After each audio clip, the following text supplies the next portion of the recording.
தாவேக்காவினரால் தாக்கப்பட்ட பொதுமக்கள் அப்படின்னு 2 பேர் ஹாஸ்பிடலைஸ் போறாங்க. அவங்க வந்து தடதடன்னு உள்ள வந்தாங்க. உங்க பேர் என்ன, ஃபோன் நம்பர் என்ன, இது தாக்க ஆரம்பிச்சாங்கடா. அப்படி உலகத்துல எங்கேயாவது நடக்குமான்னு தெரியல. முன்பகை இல்லாத இடங்கள்ல யாராவது உள்ள போய் தாக்குவாங்களா அப்படின்னு கற்பனை பண்ண முடியுது.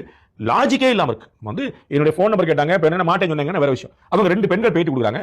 தடதடன்னு உள்ள வந்தாங்க. உள்ள வந்து பேர் என்ன, ஆதார் கார்டு என்ன, ஜிபே நம்பர் அப்படி கேட்டாங்க, தாக்க ஆரம்பிச்சிட்டாங்க. ஏதாவது லாஜிக் இருக்குதா அப்படின்னு தெரியல. தாவேக்காவினர் போகும்போது அவர்களை பின்னாடி இருந்து அடிக்கிற தாக்குற விஷுவல்ஸ் கண்கூடா பார்க்கிறோம். அப்புறம் வந்து தாவேக்காவினருக்கும் பொதுமக்களுக்கும் தகராறு. தாவேக்காவினர் வந்தாங்கன்னா பொதுமக்கள் ஏன் தகராறு பண்ணணும்? தாவேக்காவினர் வந்து என்ன செய்ய போறாங்க? தாவேக்காவுக்கு ஓட்டு போடுங்க, விஜய்க்கு ஓட்டு போடுன்னு சொல்ல போறாங்க. என்ன சொல்லலாம்? விஜய்க்கு மட்டும் ஓட்டு போடல, வீட்டை பூரா உடைச்சு சொல்ல போறாங்களா? அப்படி சொல்லிடுவாங்களா? அது சொல்லுவாங்க. என் வீட்டுல வந்து எல்லாரும் சொல்லுவாங்க, திமுக சொல்லி கண்டிப்பா ஓட்டு போடுங்க, கண்டிப்பா ஓட்டு போடுங்க. அந்த கண்டிப்புக்கு கண்டிப்பா ஓட்டு போடு, அந்த கண்டிப்பு கிடையாது. இது கண்டிப்பா ஓட்டு போடுங்கிறது ஒரு வேண்டுகோளா வைக்கிறது. இப்படி கண்டிப்பா ஓட்டு போடுன்னு சொல்லுவாங்க. யாரா சொல்லுவாங்க? சொன்னா யாரா ஓட்டு போடுவாங்களா? அந்த நெரேட்டிவ் செட் பண்றது ஏதாவது லாஜிக் இருக்குதான்னு கேக்குறேன். ஒரு படம் செட் பண்ணா கணக்கு வரும்ல. அதுல எந்த விதமான ஒரு நியாயமும் இருக்கிற மாதிரி தெரியல. தாவேக்காவினர் தாக்கப்படுறத விஷுவல பாக்கும். தாவேக்காவினர் தாக்கப்படுறாங்க, விஷுவல் இருக்குது. அவங்க பின்னாடி போறாங்க, காவல்துறை வந்தாங்கன்னா அவங்க பின்னாடி வந்து குத்துறாங்க.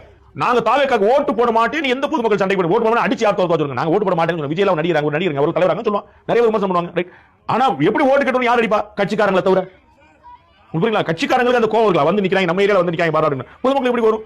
எல்லா கட்சிக்காரங்களும் எல்லா வீட்டுக்கு வராங்க. எல்லா கட்சி எவ்ரி அதர் பார்ட்டி யார் எங்க தாக்குறாங்க?